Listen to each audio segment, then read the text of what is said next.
brothers John and Cathal Keane.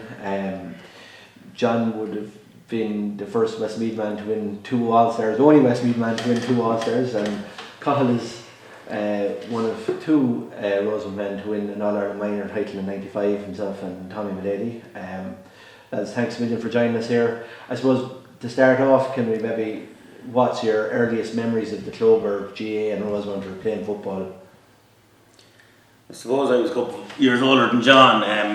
So Rosemount were very strong back then, not that we're not strong now.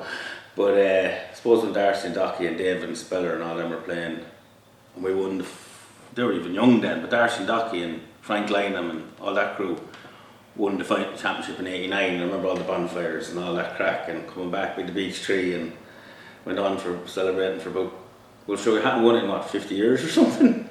So that's my earliest memory, and then sure Rosemount were very strong up until we started playing.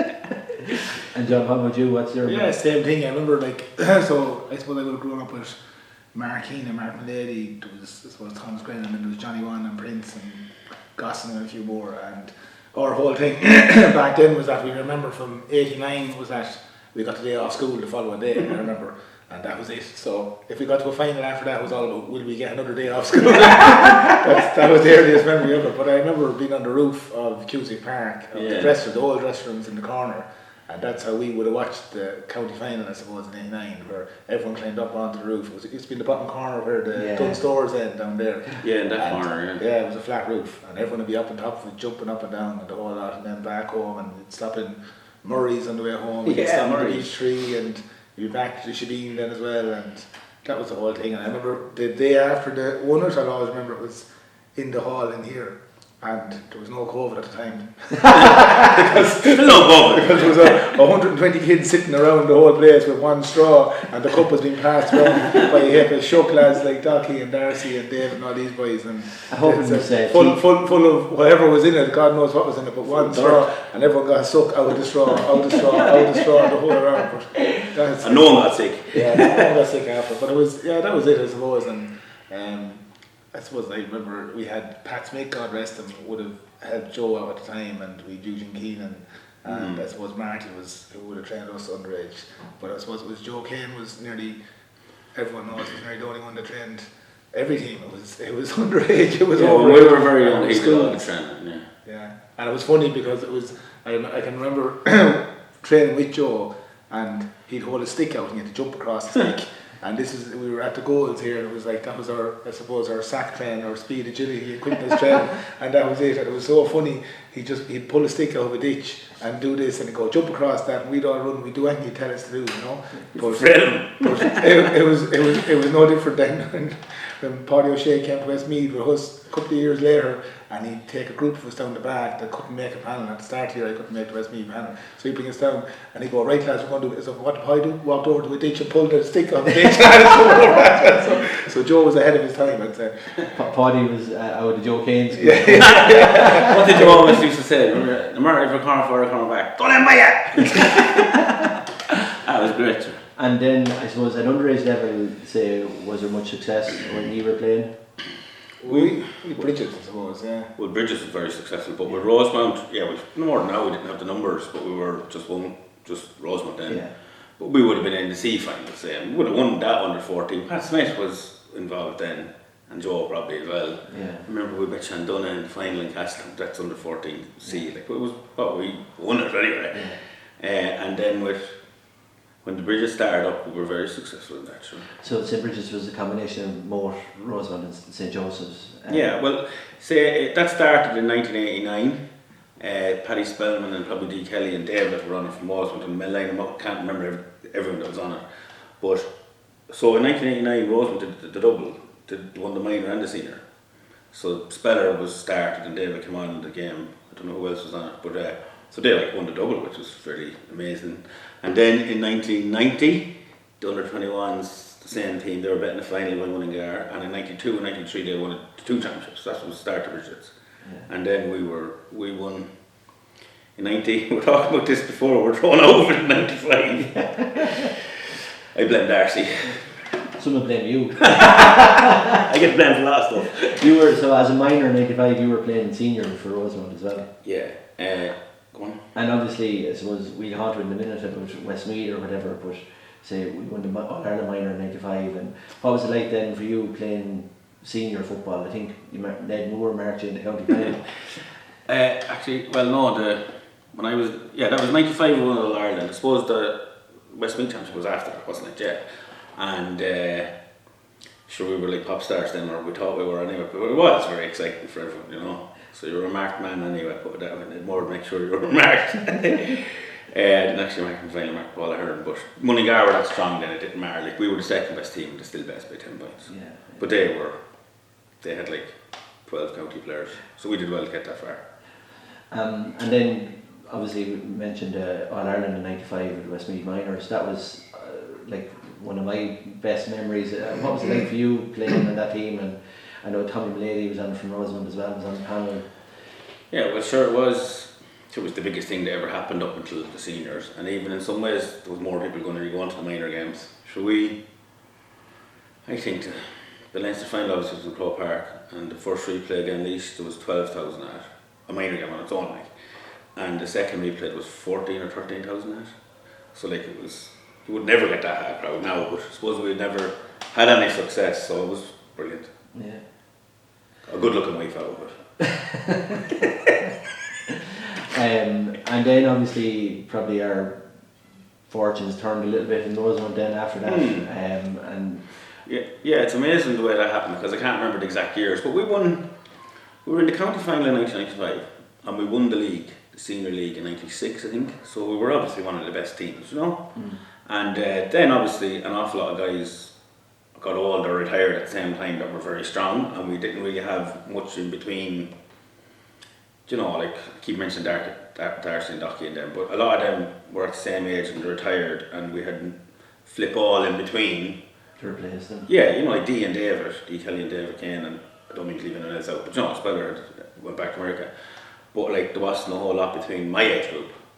So you know, like Sly was only one my age on that team, and then there was no one in between hardly. Well, Martin Loddick probably, like, you know, and Mihal, but you know, there was an awful 5 or 6 years there that there wasn't many players. So sure, we went. What did we do? We went intermediate when 2000.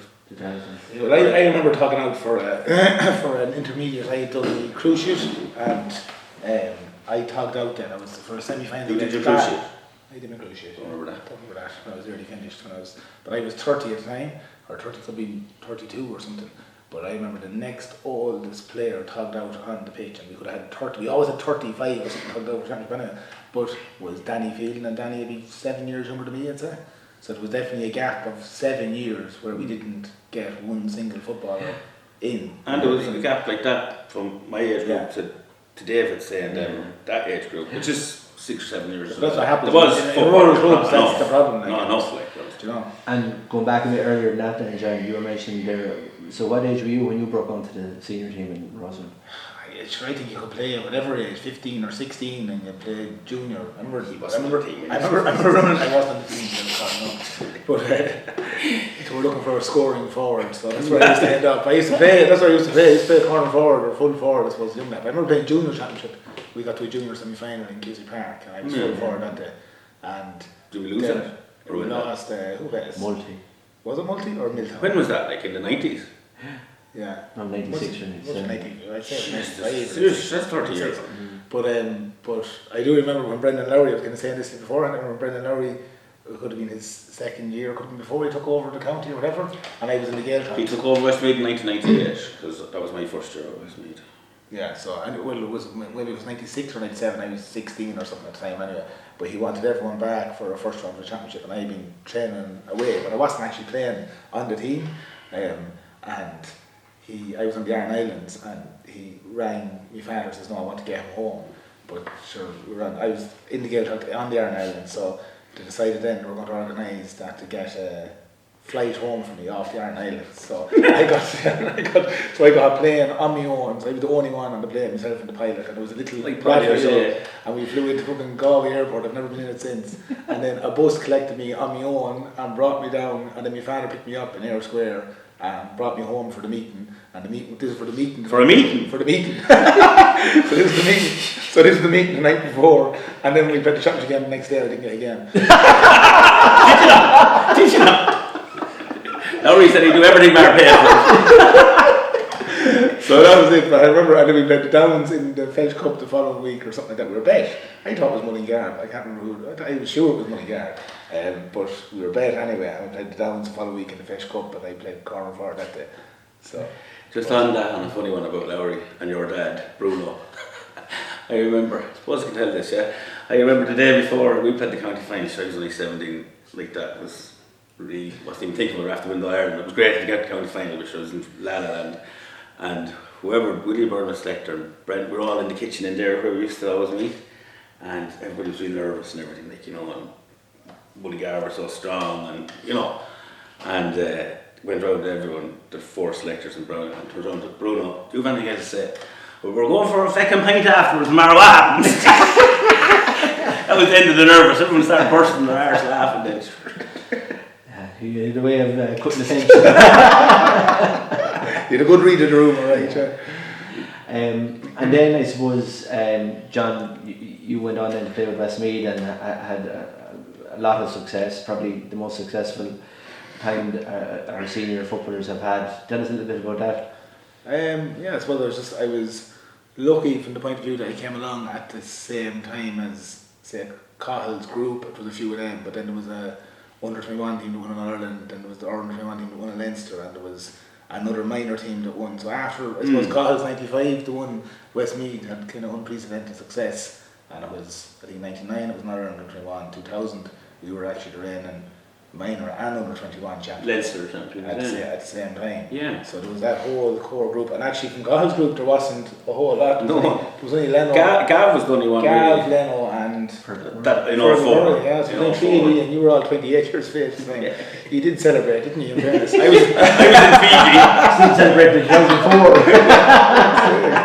But anyway, so yeah, but I suppose we got the ball rolling. I was lucky from the point of view that we came along at the same time as all those lads.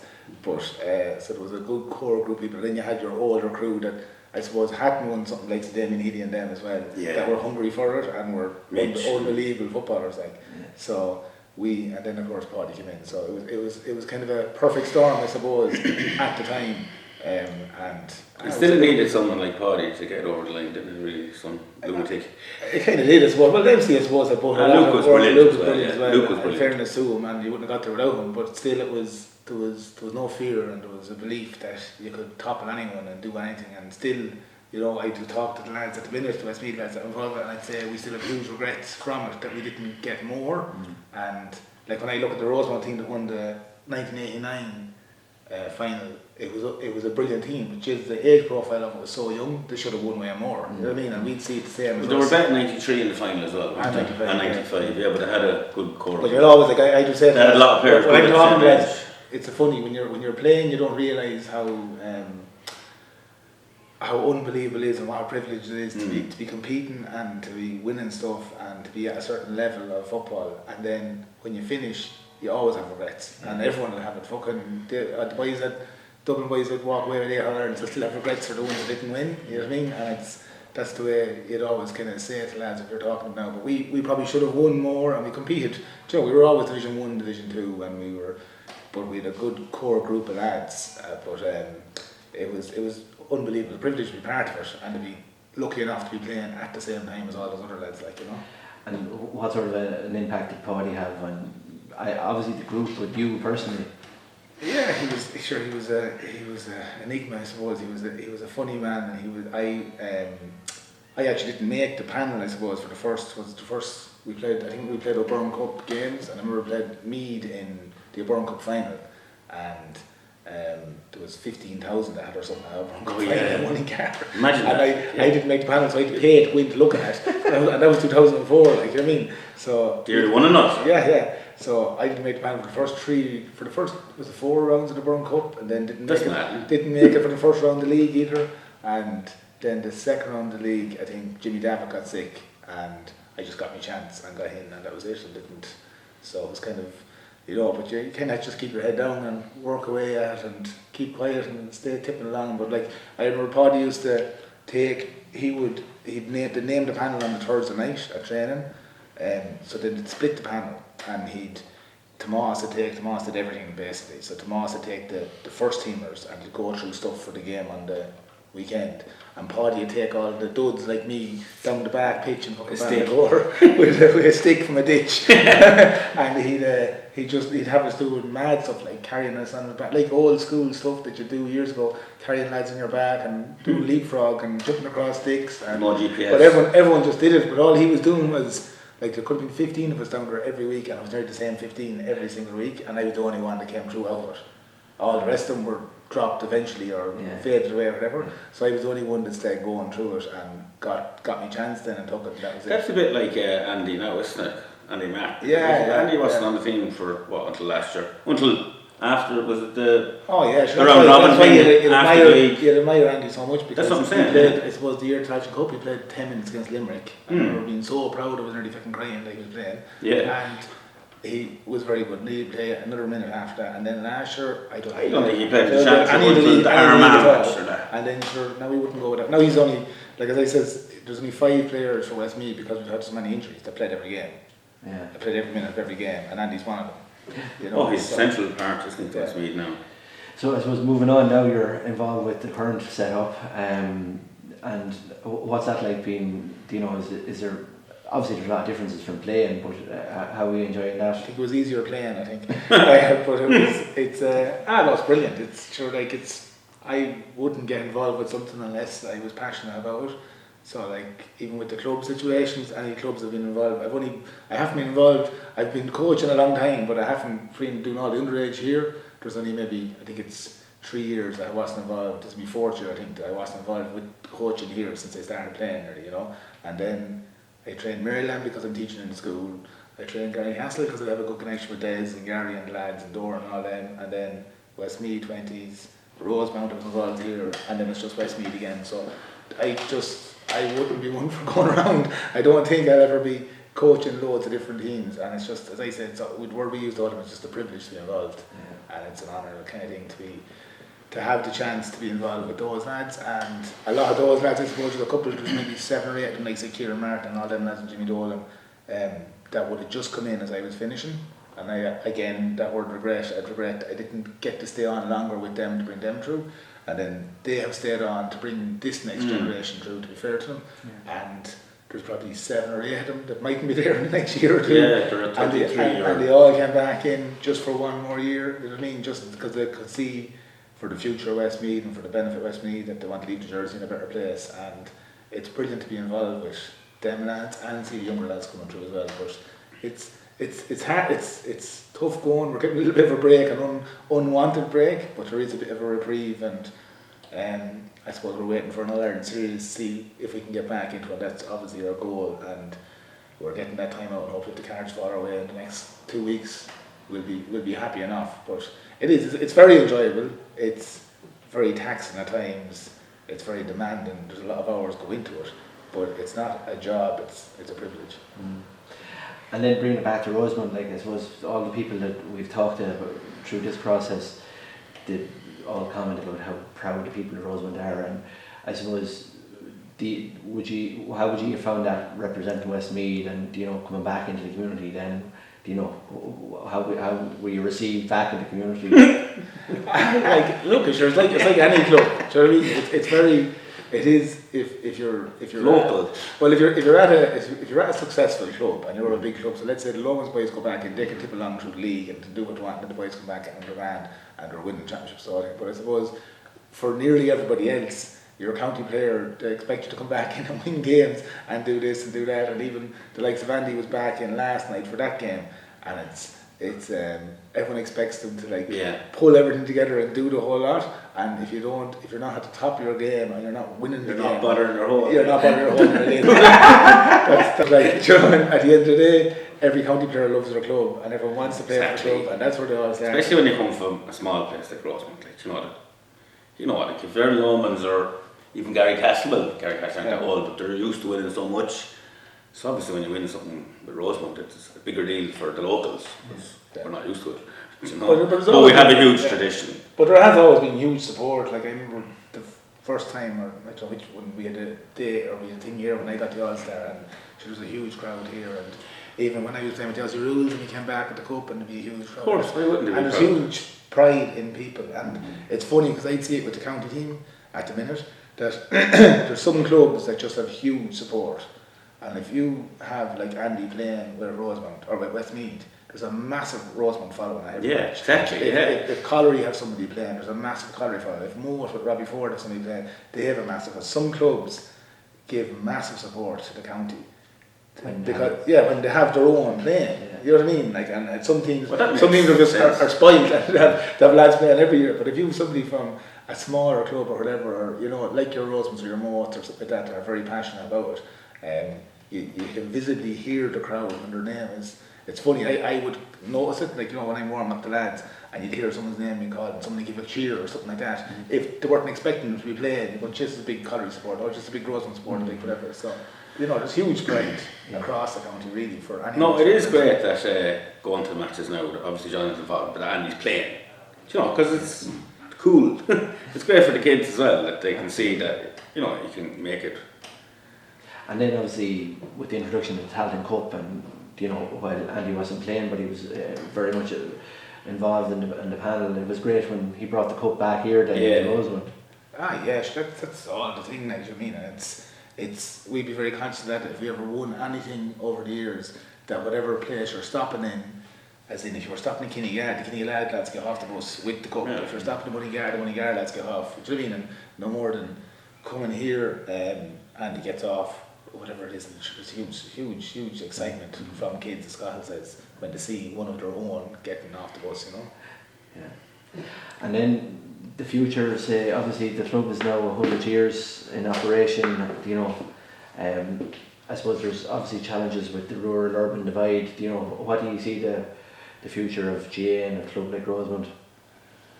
I think it's things we have to adapt, we have to change, and there's a huge thing. I mean, I was down here this morning with the Rosy Tots with Paddy and Murph and them leading that, and it's brilliant, and I know your Ava has been down as well, but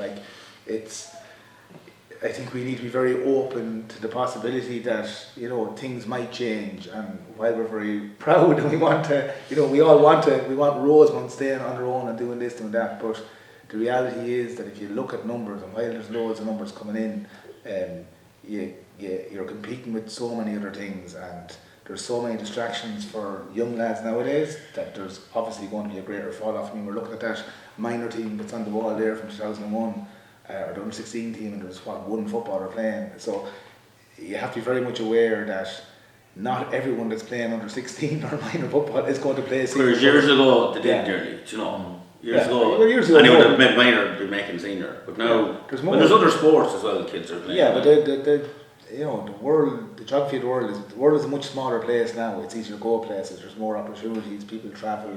People want to explore the world. You know what I mean? So it's not the be all and end all. But I think the community of Rosemount is something that's unique. As in, it's something that'll never be lost. But I think from the point of view of kind of football and trying to keep the team going and stuff, you only need to bring through, I suppose, maybe 2 or 3 players every single year. You know what I mean? You don't need to bring through 15 players, but you have to keep the little tap grip. Isn't that what Kerry do the whole thing? They might win nothing, but you'll get 2 off every team or 3 off every team. And I think the community that you mentioned, the community spirit around here, will do their best to keep the flame burning for as long as we can. Like I think in clubs like us, it's very important that you don't lose anyone. So it's not about a brilliant under 12 footballer or a lad that's unbelievable, under 14, or a girl that's unbelievable, because the people that run the club are generally people that mightn't have played football and you have smart minds in every community. So the likes of Rosemount can't afford to lose anybody. It's not just your footballers, you have to think of the wider community and the people that will run the club and the people that will administer the club and raise money to get the facilities that we have and continually develop it the whole time. So it's really important. Your non-footballer kids are as important as your footballer, because what the GA is, it's the community. It's not just, and especially in smaller clubs, it's not just the football. And I think people realise that, and we'll realise that in 2 weeks' time when we have our centenary, and we have 380 or 400 people down here. 500 even. But whatever you have down here, do you know what I mean? And that's what it'll be, you know what I mean? And there'll be a lot of people there that mightn't have played football or You could have way bigger clubs that have something like that, and there wouldn't be anything like that amount of people going to it. They wouldn't want to go to it. Whereas everybody wants to go to this. People that aren't from us want to go to this. Do you know, because it's a different thing. Like.